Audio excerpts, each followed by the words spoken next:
and footballers have a far more privileged environment to not walk around like impending doom. He's a good player. You have to be a good player to play for Manchester United, but he's not the player that people have bought him to. Certainly wants to get more games under his belt, more goals under his belt as well. He managed just 4 goals in 25 Premier League appearances and lost his place in the international team as a result of poor form. He hasn't actually played for England since missing a penalty in their shootout defeat by Italy in the Euro 2020 final. And Simon, I suppose the fact that he's refocused, he's gone away to the Nike Oregon project, he's got himself leaner and meaner, and he's on the score sheet here today, just shows that he has signalled his intent. He wants to be a part of Manchester United going forward.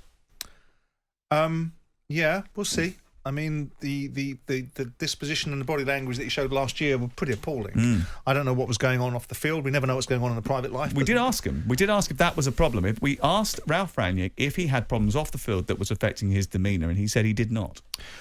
Well, okay, that's fine. Even if he did have problems off the field, there's a thing called professionalism, and you don't have to bring your private life into work. We all have to get on with the challenges of our lives, and footballers have a far more privileged environment to not walk around like impending doom. He did. He walked around as if the world was on his shoulders. He is in a situation where he's in the prime of his life. He is revered as somebody both off the pitch for his contribution towards the food bank situation and the poverty and the universal credit and so on and so forth, that people have attributed a lot of recognition and celebration of his endeavours there. He's been given a huge opportunity to play for Man United. His performances over the last year, I think his decision last year to be allowed to come back from the Euros, not to go and train, not to have his operation straight away, to wait 2 weeks because he needed a rest before he had an operation which took him out of commission for Man United until October, was all poor. It all goes to an inherently poor attitude that United had at the time in terms of Ole Gunnar Solskjaer and his ownership of the management of that club.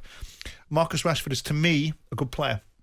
A player that's been put on a pedestal that his abilities aren't at. He's a good player. You have to be a good player to play for Manchester United, but he's not the player that people have bought him to. Maybe there's a realisation that we have to have a little bit more expectation of him, but also, by the same token, not to the standards we saw last year. It would be nice to see a Marcus Rashford back full and firing to give us more options inside the tournament in Qatar.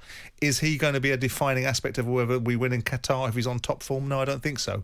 But it'd be nice to see a young English player that's clearly got talent, playing for one of our biggest clubs that need to re-emerge themselves, back in the groove and doing something vaguely resembling what he's done before. Jim White and Simon Jordan.